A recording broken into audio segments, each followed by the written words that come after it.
afternoon. I'm Al McFarlane. Welcome to The Conversation with Al McFarlane. I'm glad to be here and glad to have you along as well. Today is May 10th, 2023. Beautiful day, heading hopefully towards a beautiful week and weekend, one that we all should and could enjoy. Mother's Day this weekend, I think. So kudos to all the moms out there in the world and all of their work in the world as well. Got a great program today. Two guests that are powerful leaders in community and culture and society. I'm pleased to know them and pleased to have them on the program today. We're going to start off the conversation in a few minutes with the illustrious Austene Van. She's a multi-talented artist, and she's the executive artistic director of Yellow Tree Theater and founder and executive artistic director of New Dawn Theater. We'll talk about her upcoming work. And we've got another project that is in the realm of women's economic development that we'll finish the hour with and have a great conversation. As always, I want to invite you to support this program and to connect with me, connect with us on the McFarlane Media team, on the Conversations with Al McFarlane team, by being a subscriber. How do you do that? You may be checking us out right now on the Insight YouTube channel or the Black Press USA YouTube channel. You could be connecting with us through our Black Press or Insight News or Al McFarlane Facebook platforms. We also are reaching people on Twitter and LinkedIn. No matter how you have come here today or connect with us, we want you to support our ability to grow the numbers and to create a strong database, numbers base, so we can monetize this project in the future. We want to get 1,000 subscribers, and we want you to help us by going over to YouTube Insight News MN. That's the Insight News channel on YouTube, and simply become a subscriber. So the milestone we set is 1,000 subscribers. We've got a ways to go, but I'm asking you today, here and now, do what you can to support us by going over to YouTube Insight News MN and subscribing to the Conversation with Al McFarlane, to the channel.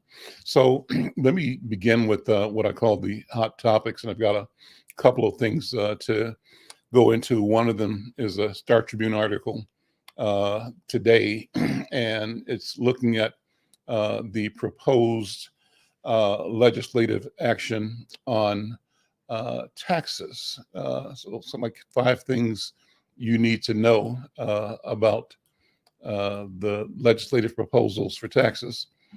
And, and I've got to clear my screen to get it available to me here.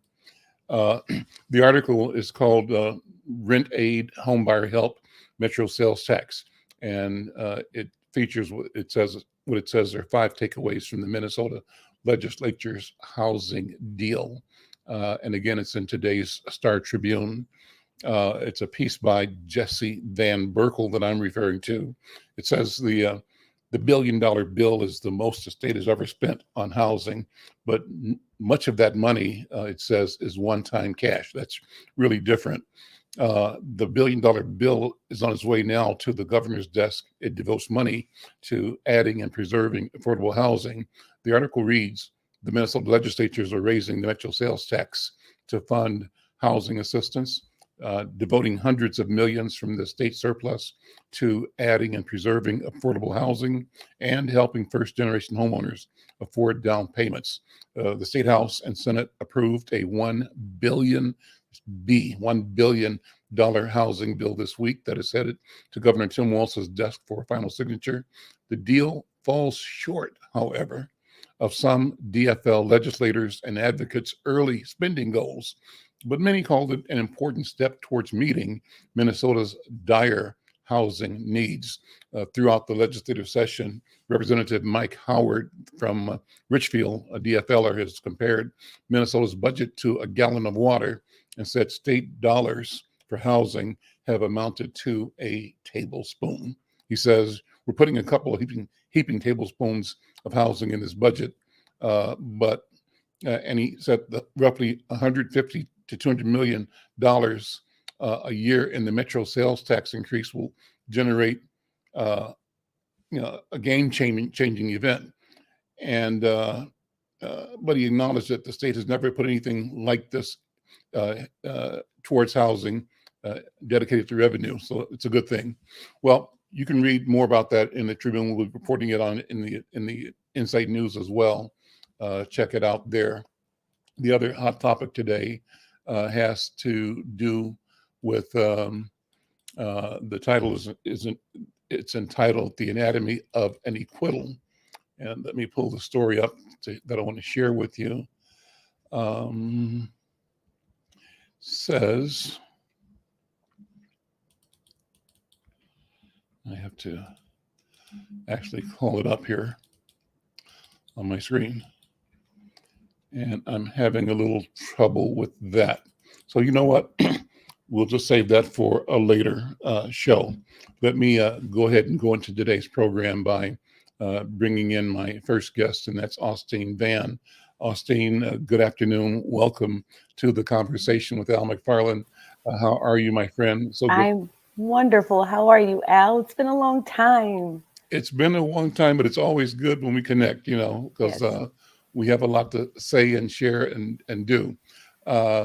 Let me bring you on screen if I can. I'm not sure why I don't have you on screen here, but you are doing a new production here coming up. What's on your agenda right now? Yes, up and running right now at Yellow Tree Theater is Lady Day at Emerson Bar and Grill. Emerson's Bar and Grill, starring Thomasina Petrus and Tom West.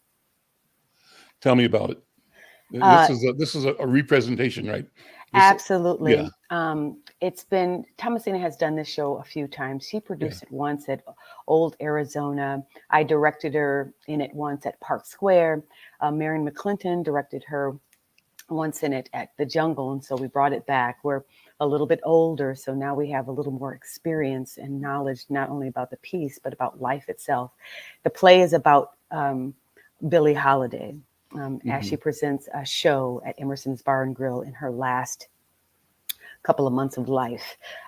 So it takes place in 1959, and it talks about some of her high points and low points, being a woman at that time, a performer at that time, a Black woman at that time, and a citizen of the world at that time. So it's beautifully written by Lainey Robertson, and it highlights her strength and her struggles. It's absolutely gorgeous, and Thomasina is, I think, at her most brilliant. She's a wonderful artist and a great actress as well. Yeah.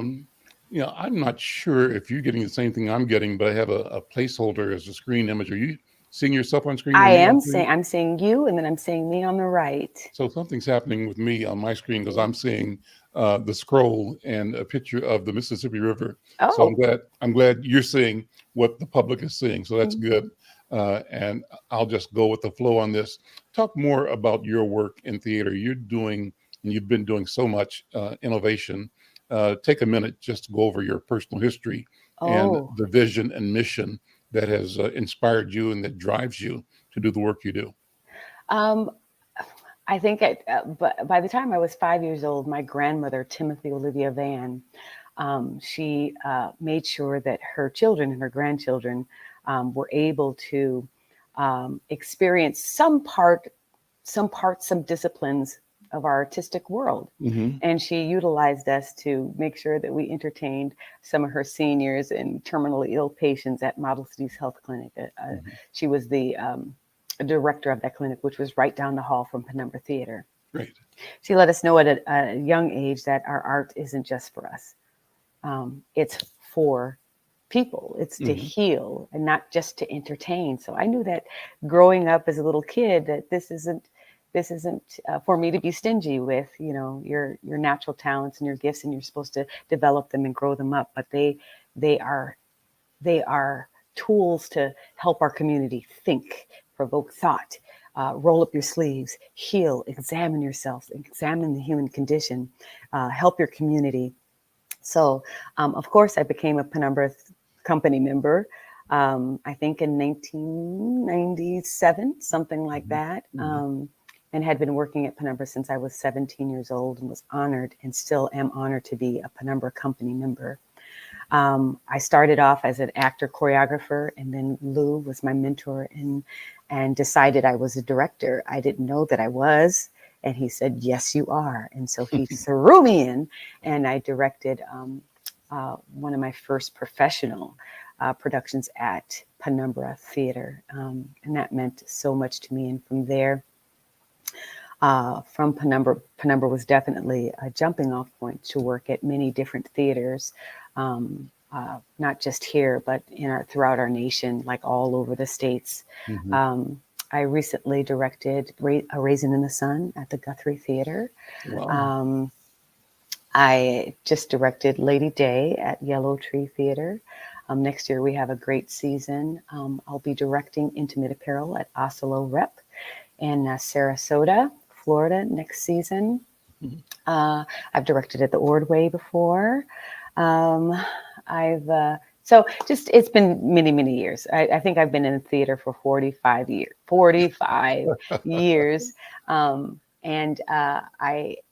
When I decided to be an artistic director, I founded New Dawn Theater, Mm-hmm. which for me was kind of an extension of Penumbra Theater to make sure that there are more theaters available to offer work, creative work, production work to our people of color, Mm-hmm. in our LGBTQIA communities, and make sure that they're supported.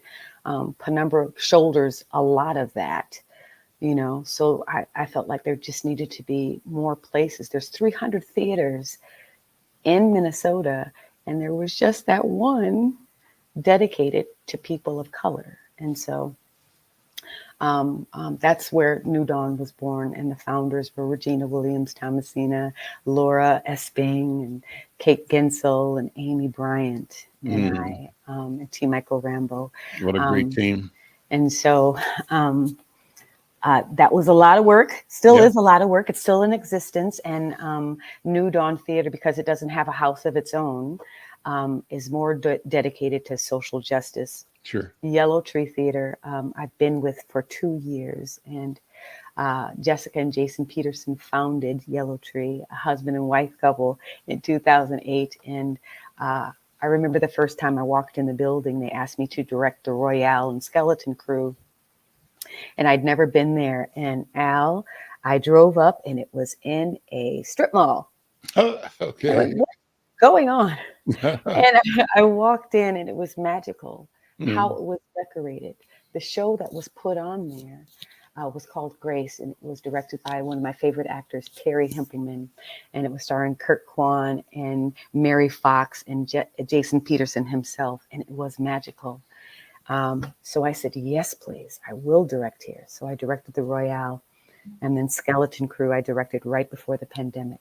The pandemic happened, and Jessica and Jason, with a family, didn't think they were able to weather the shutdown. And so they went up north to Duluth. That is up north, right? Yeah. Some people call that up south, but up north, yeah. Right. So I remember Jason calling me and saying, you're going to be the first to know that we're leaving. And I felt so sad, because this was a place. They didn't really say it out loud. They weren't really out of the closet about what they really did, Al. Right. And what they really did was offer a place for equity and diversity to folks. They just didn't say it. They were just doing it. They were just doing it. Yeah. And so, and that's why a lot of us felt at home there. And so I put my hat in the ring. I was pretty nervous about it, because running New Dawn was a lot, because I was running it by myself. Still am running it by myself. And I thought, well, this could be easier if there's staff. So they offered me, I not auditioned, it's called an interview. I interviewed, got the job. And then the staff that was there, Peter Carlson was there for about 6 months before I came on. So the staff was just Peter and I. that was a lot. And we were, trying to open up during the pandemic. That was insane. People weren't coming because they were nervous, or Sure. because they didn't want masks, or they did want masks, or they didn't want to be vaccinated, or they did want to be vaccinated. So Yellow Tree, which experienced 100% sales 100% of the time for 100% of their productions, experienced about an 80% loss. So that was very difficult. And then, having to shut down because people were getting COVID, having to postpone because people were getting COVID, all of the protocols and procedures that we had to go through. It still is a rough time to produce. And because I'm a little bold and courageous, we were one of the first theaters to open up. We didn't know how we were going to do it, but we did it. And we reached out to other theaters to ask them, if you're going to do it, how are you going to do it? Sure. So we had a brain trust to figure out how we're going to do this thing. When we had permission to open up, we still haven't experienced 100% yet. And so I'm inviting your audience to please come see Thomasina. We're putting up wonderful, excellent productions, but that doesn't matter if people don't come see it. Thomasina. Right? That's Thomasina. Yeah. She's brilliant. I can't say it enough. She's magical. I Yes, she mean, is. but you are as well. I mean, your team, the work that you all do is nothing short of, and magic doesn't do it justice. It's spiritual, it's transformative, it's illuminating, it's healing, and you can use the word magic as shorthand, but we know this is not hocus pocus. This is hard work. It's excellence at its core, and a commitment to working, exploring, delving into what it means to be a human being, right? And the challenges we face all day, and bringing those front and center, raw. And I think you and artist, that's why I love you all so much. It's such a gift, to show us ourselves. It's a privilege, and you mentioned that, and I'll be totally transparent.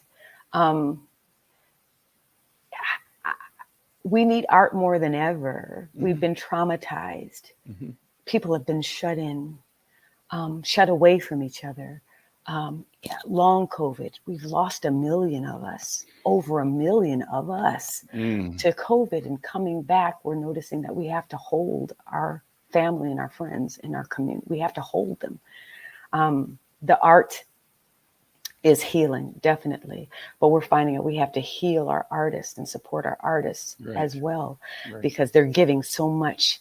And when do we replenish them? When do we give them energy? When do we help them to heal, because they're trying to heal people? We're noticing that there's only so much people can take nowadays as well. Some folks are fainting because there's been so much. We've had racial issues and, all this stuff that's been unearthed and then compounded by COVID. And so the art that we make, there's no theater that you can go to that doesn't deal with issues. Not one. Even if it's a musical that we think is, just simple and mundane, every single piece is going to. But I'm noticing that people have trepidation about the issues that they want to see or listen to or hear. I'm glad I'm out in Osseo, because we can't always preach to the choir, but we do notice that there is a resistance to certain information, which is, we have to examine we just have to examine these issues so that we can heal. If we don't put these issues out on the table, if we don't talk about, there was a person that was so, and I do understand it, Al, so super sensitive about, so Billie Holiday, 1959, she's dealing with abuse, child labor laws she had to deal with, substance abuse, sexism, misogyny, racism, but the ism that had one of our concerned patrons really nervous was racism, and she was not going to come. And I thought, of all of the isms that we're dealing with, this was just a fact in Billie Holiday's life. This was just, I mean, it's real. It was real for her. And we have to look at it and examine it so that we don't make the same mistakes. Right. Just the thought, and I understand this woman's heart. She didn't want to even think about racism. The thought of it hurt her. Right. Imagine the experience of it. Yeah. Yeah. So if we don't want to think about it, and we want to push it under the rug, and we're going to repeat the same mistakes, keep it in play. Keep it in play. Yeah. Keep it in play, you know. But we have opportunities, and theater and art and music has always been a vehicle to put our issues in so that people can hear and listen. I don't care if it's Forever Blad, if it's Music Man, if it's Hello Dolly, whatever it is, there's always some type of issues. That's what it's for. I have some more questions to ask you, but I want to bring my next guest on and have you stand by for a second, because I want to have a conversation between the three of us before the end of the program. And have you think about this, the question, while I'm interviewing my next guest. I'm sure she's your friend. She's my cousin, and she's adorable. Just a wonderful person. But the question I'll ask you to think about is, you know, as a multi-talented artist, excelling in acting and directing and choreography, how do you balance these roles, right? And what insights can you share about the collaborative process within the theater community? And so, you know, in thinking about that, walk us through and you have already, but you can do more about the vibrancy of the Twin Cities, the Minnesota theatrical scene, and how our people have and are emerging through it. So think about that. Let me bring in my next guest, and that's my friend and as I say, cousin, a leader and young elder in the community, and that's Kenya McKnight. Kenya McKnight is doing phenomenal work as a trailblazing entrepreneur. She's the founder and CEO of the Black Women's Wealth Alliance, and a person that I've had the fortune and pleasure to collaborate with, supporting innovation that she has done, that she continues to do, to bring opportunity to our community. And by the hour, I mean the big hour. Everybody benefits from the work, the vision, but the work is organic, because when I'm saying our, I'm also speaking about our Black community, and I'm speaking again organically when I'm saying our. I'm talking about our Black women as an economic and cultural force. So, you know, what you say at the micro level about Kenya and her work manifests itself at every level toward the macro. I think that's a wonderful synchronicity, I think the right word, where there's genuineness in her vision, in her voice, and there's power in her work. Kenya, good to see you, my friend. Welcome again to the conversation. Thank you. Good afternoon. Always so grateful for the gracious words and life that you continue to speak into me, about me, and around what we're doing. You have always been, and you continue to be so cool. You know, you're so cool, and you're so fierce. You know, and you are so audacious, and you are unapologetic, and you make stuff happen. You get it done. You get it done. So what can I say except for just tell the truth? And the truth is what I'm saying right now about you, Kenya McKnight-Ahad. Welcome, sister, my cousin. Welcome. So you're doing a lot of stuff right now. Give us a walk through all the stuff on your plate at the moment. Yeah. Oh my gosh. Let me see. How do I summarize this? So the Black Women's Wealth Alliance is just wrapping up a big rebrand, which is super exciting. You know, my team got me to move away from the orange. As you can see, I still love my burnt orange, carnelian color, to some more vibrancy. So we've shifted our brand colors. Our logo has changed. That was huge. We've moved into a new era of our existence. as well as we've restructured our entire scope of work. So we're a new organization right now, and we haven't rolled out much of our newness yet. We're still, just finalizing some details, but that is super exciting. We have a stronger digital presence that we're building for a lot of our work. Over the 9 years that we've been around, this fall, this August makes 9 years that we've been in existence serving Black women, which is huge, a big milestone. And in that, we've done a lot of different innovative, creative work that's been spontaneous, that's also, been in response to Black women based on where they are in the moment, in the movement. So our work has shifted quite a bit. And this rebrand also, Rich was spurred by our strategic planning. For the first time, we really did a deep dive last year to build a strategic plan that really helped reshape our entire identity, our strategies, the scope of work we do, and really how to get back to the root of our work, which is wealth building. Over the last few years in COVID and beyond, we got caught up in the whirlwind of just entrepreneurship, which is an important tool to build wealth. But our base work is about building wealth across business owners, but also employees, workers and students. And so I'm excited about the digital wealth work that we have, and the new books that we've created, and ways to help people across Minnesota, but also across the world now, engage in BWWA's work. So we're preparing for a relaunch. The spring got by us, but this summer, because we were still in winter, I don't think nobody really realizes we're in spring now.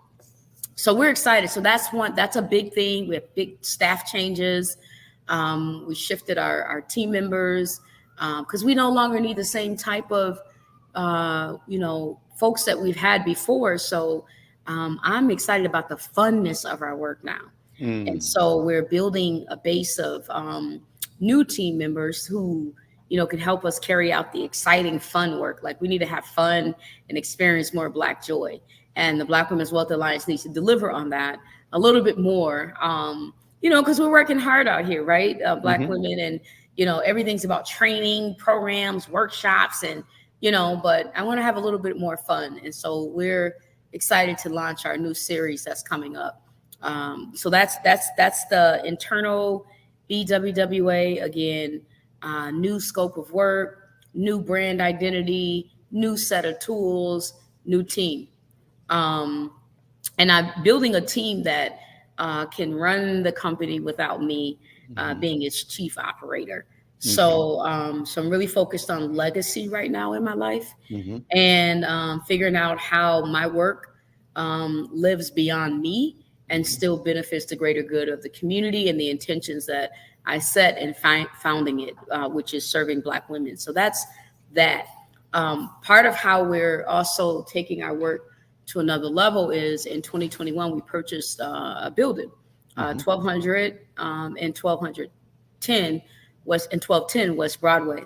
Those two buildings, which is known as Home to Breaking Bread Cafe, formerly Tri Construction. And so in purchasing the building, we've undertook a big renovation to really take the building, but also business life on the north side to another level, specifically on the corridor, West Broadway. So we are taking our 28,000 square feet property and turning it into a 34 square feet. We're adding 5,000 square feet, so it'll be 33 square feet. And we are adding about 15 more suites to the building. We're adding the North Side's first food hall. So we'll be, moving away from the restaurant model, building a food hall. We're building a mental health zone here for about 8 different practitioners. We're building a spa as well as a salon that's Black owned, Black run, and that will serve 10 entrepreneurs in both. In the salon will serve 10. The spa will serve 10 entrepreneurs itself. And then we're building an event space that's about 2,500 square feet that has about a 1,000 square feet rooftop that faces West Broadway. So it'll be the first rooftop on the corridor that faces amazing. Yeah. Broadway. And we will also keep our commercial kitchen, because we currently have the only commercial kitchen on the corridor, and sit down restaurant on the corridor. So we're going to keep our sit down outdoor space and our commercial kitchen. So we'll probably be serving about 50 entrepreneurs from the 14 that we currently serve. That's amazing. That's amazing. So, what you have talked about reflects a vision of collaboration. Let me put a question to you to have you build on it. How do you effectively leverage the private sector, government entities, and community organizations to collaborate with Black Women's Wealth Alliance so that you can continue to amplify the mission and to even more effectively empower Black women? Yeah, I'm working hard at it. This is a $10.8 million project. I started off thinking I needed 1 million. And turns out it's 10.8 million. I've raised, close to 8 million of it. So I'm working. Cool. And I've, just in the last year and a half, and government has been a really big partner, particularly the city of Minneapolis. Hennepin County is a strong partner. Met Council is a good partner. D and the Minneapolis Foundation. I mean, these have been key core players that government has really stepped up. They're my biggest partner, in this. And I'm now working on philanthropic and private sector folks to join into this project, because, this is just one of many things that need to happen, across our communities. But this is part of how we move the dime, and we can't do this project and make it affordable for Black women and just Black entrepreneurs without their support. So what I'm doing is just creating an opportunity, for us all to play a role in creating the future that we want to have collectively. And so I create partnership opportunities for not only them to finance, right, but for them to add value, to volunteer their time, right, to help give the advice, to donate furniture, things like that, to keep the cost down, to sponsor certain, suites and different things to help keep the cost down for entrepreneurs, and also just to help advise along the way, post redevelopment as well. So, take a minute just to review. I know you don't dwell on this, and nor do I, but it's always cool to remind us the context that the struggle comes out of. Number one, we know the real core, though, as you called it, is Black joy and the opportunity and the capacity, the desire, the impulse to build, to create, to design a future in which our people win. But that operates inside a social structure. So what are and have been some of the systemic barriers and societal biases that Black women often face when pursuing economic equity and inclusion, a fair share? And how can these challenges be addressed individually and collectively to create the right kind of environment for progress for our people, for Black women? What do you think? Yeah. I can't wait till this done. I have a story to tell, right? Another chapter of my story. And I think, one, you just have to be clear about your vision, right? And stand firm in that. And, you got to be agile, because there's always other ways of seeing it, but you don't waver from what you see, what you believe, and what you know is necessary.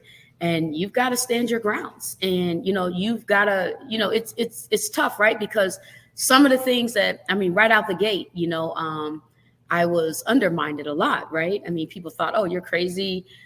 This building isn't worth what you're going to buy. You're getting robbed. The insults to my own intelligence, as if I didn't do my homework or even knew, that what the building value was. But also I own a whole wealth company. So for me, the higher the value, the more, wealth building I'm doing here. The opportunity, yeah. But so you're working, we have to be mindful that, look, I'm in the middle of the heart of the North Side.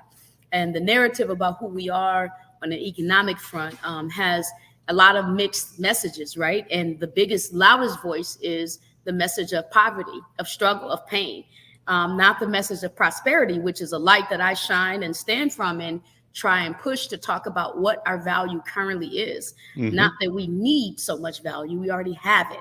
And it's about helping to cultivate, spaces for the other aspects of our culture, of our existence, of our reality, of our life to be expressed outside of just the pain and struggle.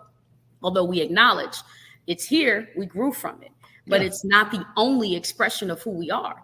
And it so doesn't define us.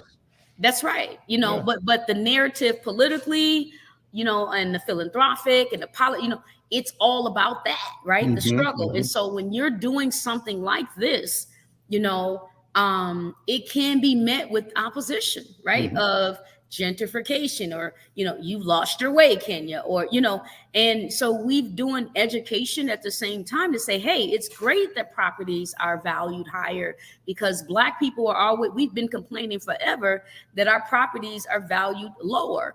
Hey, I'm sitting next door to the Minneapolis Public Schools, one of the largest developments on the north side. This property should be worth more than what it is. If it was over south, it'd be worth 3 times what it is, right? So, but the education around that is what you have to keep doing in that space to kind of combat, or to, just help grow our understanding. So I was faced with that first, and then all these people they wanted me to talk to, go talk to this white person or that person. And I'm thinking none of them own the building. I need to talk to the person who owns the building, and that's, so the process, right, that I took, was the process that people who want to purchase commercial properties and redevelop them take. But it wasn't one that I think isn't as normalized as what we do in our community, although there are many people before me who own buildings who have taken this process. But I also am a Black woman, right? So I was met with, somehow having a sub-understanding or intelligent levels about what I'm doing, very undermined around my vision because I don't know anything about the construction industry and how the process works. So, hey, it's not worth you're wasting money because you want to make improvements on the property after you buy it, knowing you're going to redevelop a year and a half later. It's not worth it, Kenya. It was worth it to me because I wasn't after how much money I was wasting. I was after the kind of impact I wanted to have on our community, about how we feel about how things are looking in our community, about how they're operating. So I came in and made, close to $200,000 worth of investments that someone else saw as a waste. But to me, it was about adding value. It was about showing integrity, respect, decency. And it cost me some tenants and a few other things who, wasn't used to the changes, because before, like, just a small example is when I became the owner, I'm an owner, like, I grew up in this neighborhood though, right? My mom lived up the street. So I understand like what's happening here. I work over here, and so I'm involved. I know what's happening. And so I can see what was going on with my building. My value wasn't just about getting paid for my revenue, although it's important, right? My value was about how my building operated, what the culture was, what the amenity looks like, how accessible it was to the community, and making sure the culture of the building was respectful. So I had to part ways with some tenants where that wasn't the case, right? So I lit up, the first thing I did was put lights all around the property. We got caterers, food trucks. It's dark in the parking lot. So I lit it up, right? Yep. New cameras, new this, new toilets. A lot of people have sat on these toilets over 14 years. New carpet, and the newness was scary to my tenants, right? Because they're like, oh, she's changing. There's so many other things I can talk about. But the point is I had to lead with my vision and my values and stand firm, in the doubts that people had about my decisions, my vision. And as a result of it, the community, I get a lot of good, proud comments, right? About, hey, it looks great. I like the women on the building. I like this. Yep. But that's what it's about. You're making a statement. Your presence, your building is making a statement with the images on the building and the beauty of it, and it's organic. I got lights at it's natural. I got lights at night. There's a light show, at night. There's a big signage, and I think it's about raising the bar. We're in the corridor. We need to operate as if we are running businesses here. We are not just running, and businesses that people should have access to, to come in and use for services, not just things that people walk by and look at. And we need to take more pride into how these buildings look, right? It matters to people. It has an impact on their wellness, on how they feel about where they live, where they are. And as a business owner, and as a property owner, it's my job to care about what my property looks like and how it affects people. So I had to part ways with some of my tenants who are responsible for a lot of public safety. There were shootings on my site, all sorts of things before I bought it. And the same activity was happening after I bought it. And I parted ways. And now we've reduced the public safety by 70%. Awesome. Just in this area because of that one decision as an owner. That was my power, right? And my responsibility, though. That's right. Right? Of how I contribute to the wellness of this community. And so I take that serious. And those are some of the things that decisions I had to make, some of the challenges I faced with, even raising money and, people looking like, who do you think you are? And to do what you're doing. Oh, that's a big project for the North Side. And I'm thinking, well, if I was a white person coming over here trying to do something, it'd be expected that millions would flow, right. But I'm working 20 times harder just to raise $10 million in a state that has a $17 billion surplus. Right. Yeah. Right. And a lot of lip service, but be that as it may, we still move, right? We move and we do what has to be done. And we do it with the spirit of confidence and with an intent of succeeding, of winning. And it's tough. Yeah. It's tough. Yeah. I'm in tears sometimes. I'm like, this is hard. What did I get myself into? Oh my gosh, Right. But I have to do it. Yeah. Let me bring Austene Van back in. She's backstage nodding. I hear her co-signing everything you're saying. And I think that's a good way to broaden the conversation and just sort of talk among ourselves, about the notion of the work at hand. And I think what you all are saying to each other is that we can do this. We've taken this. This is ours. And we are unstoppable. And victory is both imminent and inevitable. Neither one of those can be questioned. It's near. We're at that point right now. And it is a foregone conclusion. We will win. You say that by the confidence and courage that you bring to work and to life every day, every breath, every step. So kudos to both of you. I wanted you, Kenya, to take a minute, though, to talk about some of the entrepreneurs that you're bringing through right now. You've got some stuff coming up in the next few days and your mission. Share that with me and Austene and the other viewers here. I'm so excited. So the Black Women's Wealth Alliance, we've shifted a lot of our entrepreneur work to working with holistic and beauty professionals, which is representative of our building, which is called Zara. The building is named Zara. Zara means to be radiant and to flourish, just like a flower. So we're all about accentuating the energy of Black women, entrepreneurs in our space. And this is how we're doing it. So we're excited. We're part of Open Doors this weekend. So if folks know about Open Doors, it's an exclusive event where our building is over 100 years old. So it's considered historic, not technically, but it's historic. So we're going to have hundreds of people visiting, touring our building to understand its history and what our current vision is for it, for the future rather. And so that's happening this whole weekend. And then on May 22nd, we have 10 Black women entrepreneurs here who are massage therapists, estheticians, regenerative health workers, astrologers, retailers who sell, apothecary products and butter, soaps, all that. So we have a range of women here. And we're going to do an introduction, a soft opening on May 22nd from 5 to 8 p.m. here at the building, 1200 West Broadway. So These women are incredible. They're all mothers. They have very complex lives. They're students, some of them. And, many of them are newer business owners. Some of them are more seasoned. So we have a nice combination of both, so that they're able to mentor and also inspire, each other. We work in a cohort model.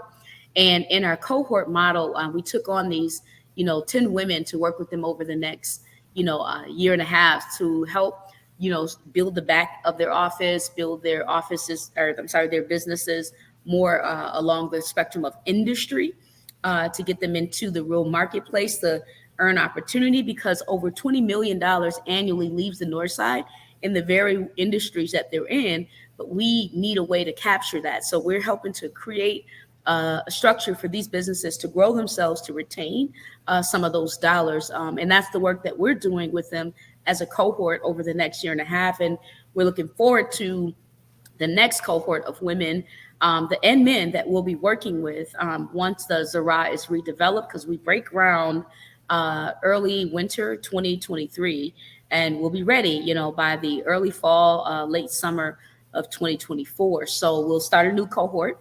And again, will the new building be on the same site or a different site? It's the same site. Okay. And the building in itself is an incubator. I should have said that, an incubator that will serve entrepreneurs over a 3 to 5 year period, right? And while you're here, you get affordable space, right, for leasing, and you get back office support and financial assistance from the Black Women's Wealth Alliance to help grow you in your back office, in your practice, in your industry, and get you set up to be successful. And then you move on and a new group comes. So that's what we're doing, and that's who these entrepreneurs are, and we're excited to be working with them. Austene, what do you think? Isn't this inspiring? Oh my gosh, that's the word for it. You're my superhero of the year, Kenya McKnight-Ahad. I'm very thoughtful. My body is tingling. My brain is tingling because I do know that there is a campaign to make sure that Black leaders of color don't succeed. And I see that effort. I see that at the higher institutions when they're trying to get rid of certain folks that are Black leaders, and every single place. I was very thoughtful as you were speaking about what Black ownership, especially property, what that means, and why it's usually an obstacle for us, because land and wealth is everything. It's everything. It's legacy. I was thoughtful as you were speaking about all of the, like, my family's from Tulsa, so I'm very, very thoughtful about, that town being bombed, and all of the Black neighborhoods and towns that are now underwater. Because they wanted to make lakes or parks and all of that stuff. I didn't know that stuff until about 2 years ago. I knew about Tulsa, but I didn't realize that there has been an effort to make sure, like a bigger effort. I knew about the effort. But the fact that you would put towns underwater to make sure that Black people didn't have. I'm doing, what I didn't mention, Al, is that I'm directing Ain't Misbehavin'. Which is, it looks like just a cabaret show, but historically, every single song, everything about it is important. And so it's not just Black bodies doing a dance or singing a song on stage. And so it's deceptively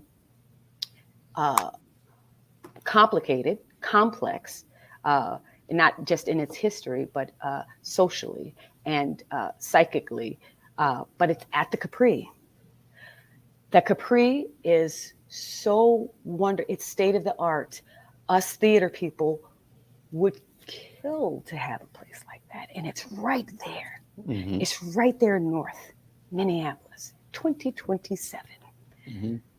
Penumbra wishes it was a theater like that. Yellow Tree wishes it was a theater like that. And it's a gem for that community.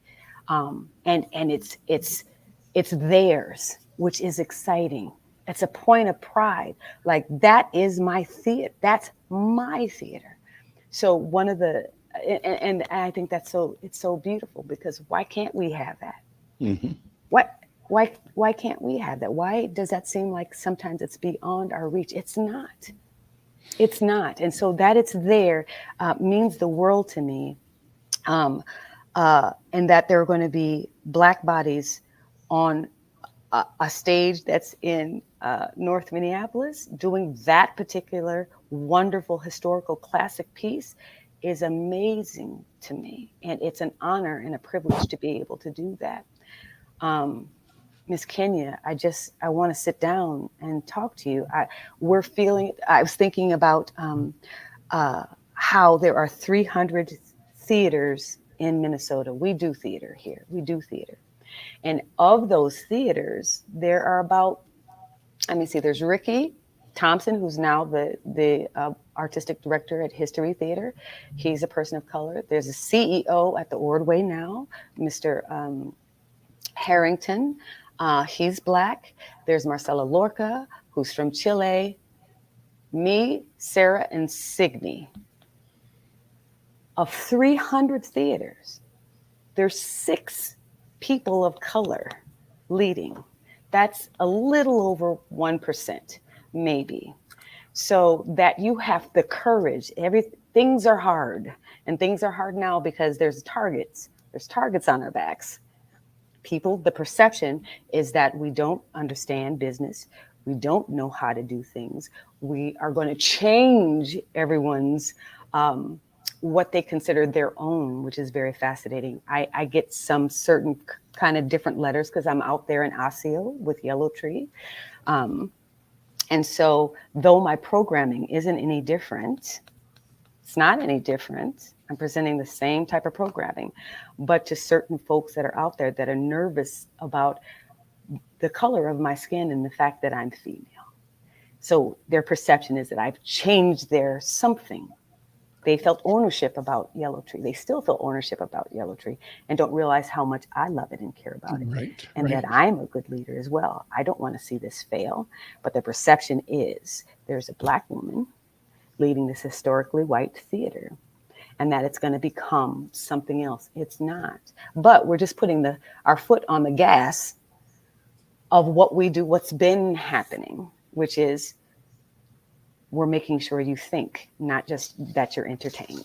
Bringing different information too, because the information that a lot of what they do is built on is misinformation, erroneous and skewed to keep us at the margin and keep themselves in power.